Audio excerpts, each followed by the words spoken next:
ईसाइयों के सबसे बड़े धर्मगुरु पोप फ्रांसिस का निधन हो गया है। उन्होंने 88 वर्ष की आयु में अंतिम सांस लेते हुए दुनिया को अलविदा कह दिया। कुछ दिन पहले ही उन्हें सांस लेने में परेशानी के बाद अस्पताल में भर्ती कराया गया था। उनके निधन के बाद अब दुनिया की सबसे बड़ी धार्मिक कुर्सी खाली है। आखिर कौन बनेगा नया पोप और कैसे होता है नए पोप का चुनाव, साथ ही पोप बनने की रेस में कौन कौन लोग शामिल हैं। आज सभी के जहन में एक ही सवाल है कि अगला पोप कौन बनेगा। पोप फ्रांसिस के निधन के बाद अब नए पोप का चुनाव किया जाएगा। नए पोप के चुनाव की प्रक्रिया काफी जटिल और सीक्रेट होती है। आइए आपको विस्तार से बताते हैं कि कैसे चुने जाते हैं पोप और अब नए पोप बनने की दौड़ में कौन कौन लोग शामिल हैं। नए पोप का चयन एक खास प्रक्रिया से होता है जिसे पेपल कॉन्क्लेव कहा जाता है। जब पोप की मौत होती है तब कैथोलिक चर्च के कार्डिनल्स चुनाव करते हैं। कार्डिनल्स वरिष्ठ पादरियों का एक ग्रुप है। इनका काम पोप को सलाह देना होता है। हर बार इन्हीं कार्डिनल में से पोप चुना जाता है। हालांकि पोप बनने के लिए कार्डिनल होना जरूरी नहीं है, लेकिन अब तक हर पोप चुने जाने से पहले कार्डिनल रह चुके हैं। वेटिकन सिटी में 253 कार्डिनल है। वोटिंग के आधार से 80 वर्ष से अधिक आयु के लोगों को बाहर रखा जाता है। सिर्फ 138 कार्डिनल के पास ही मतदान का अधिकार है। नए पोप की रेस में एक बड़ा नाम कार्डिनल पिएत्रो पारोलिन का है, जो पिछले एक दशक से पोप फ्रांसिस के बाद सबसे भरोसेमंद सहयोगियों में गिने जाते हैं। उनकी उम्र 70 साल है। वे इटली के बेनेतो क्षेत्र से हैं और इस बार के पोप चुनावी इनक्लेव में सबसे ऊंचे पद पर काबिज कार्डिनल हैं। 2014 में उन्हें कार्डिनल का ओहदा मिला था। दूसरा नाम कैथोलिक चर्च सेंटर के पीटर एर्डो का है, जो उनकी उम्र 72 साल है। साल 2003 में उन्हें पोप जॉन पॉल द्वितीय ने कार्डिनल बनाया था। वे कैथोलिक परंपराओं के कड़े समर्थक माने जाते हैं। इस लिस्ट में तीसरा नाम कार्डिनल मातेओ जुप्पी का है, जिनकी उम्र 69 साल है और वे भी पोप फ्रांसिस के सबसे पसंदीदा नेताओं में गिने जाते हैं। 2019 में उन्हें पोप फ्रांसिस ने कार्डिनल नियुक्त किया था। पोप बनने की रेस में चौथा नाम कार्डिनल रेमंड बर्ग का है।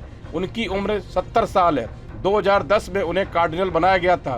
पोप पद के दावेदारों में कार्डिनल लुइस एंटोनियो टैगले का भी नाम है। उनकी उम्र 67 साल है। अगर वे पोप चुने जाते हैं तो वे इतिहास में पहले एशियाई पोप बन सकते हैं। इन 5 प्रमुख चेहरों के अलावा ऐसा भी कहा जा रहा है कि सदियों बाद पहली बार हो सकता है कि अगला पोप अफ्रीकी क्षेत्र से चुना जाए, जिसे अब तक चर्च के शीर्ष नेतृत्व में कम प्रतिनिधित्व मिला है। इनमें पहला नाम घाना के पीटर टर्गसन और दूसरा कांगो के फ्रीडोलिन अबेंगो है। दोनों ही कट्टरपंथी रूढ़िवादी माने जाते हैं और अपने अपने देशों में शांति की पैरवी के लिए जाने जाते हैं। कैथोलिक परंपरा के अनुसार पोप का चुनाव करने के लिए सभी कार्डिनल्स नया पोप चुनने के लिए कई बैठकें करते हैं। पोप के लिए वोटिंग और चुनाव की पूरी प्रक्रिया बेहद सीक्रेट तरीके से की जाती है। पोप का चुनाव होने तक कार्डिनल्स को बाहरी दुनिया से संपर्क रखने की अनुमति नहीं होती है। कार्डिनल्स सीक्रेट तरीके से बैलेट से वोट करते हैं।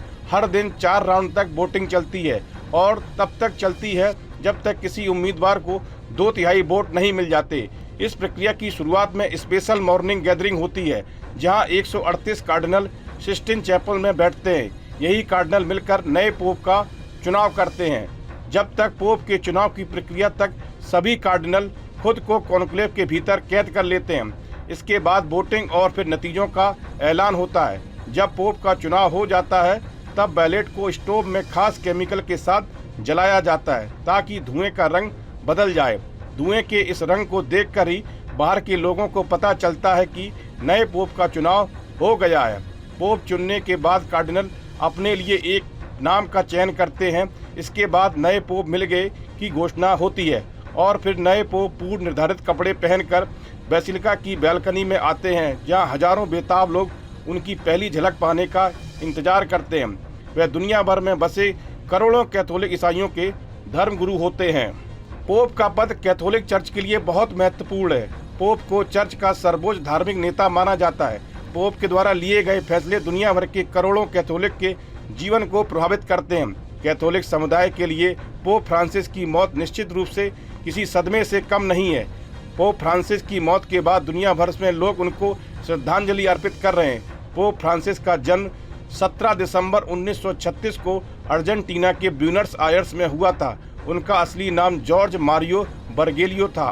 उन्होंने 13 मार्च 2013 को पोप का पद संभाला था, जो रोमन कैथोलिक चर्च का सर्वोच्च धर्मगुरु का पद है।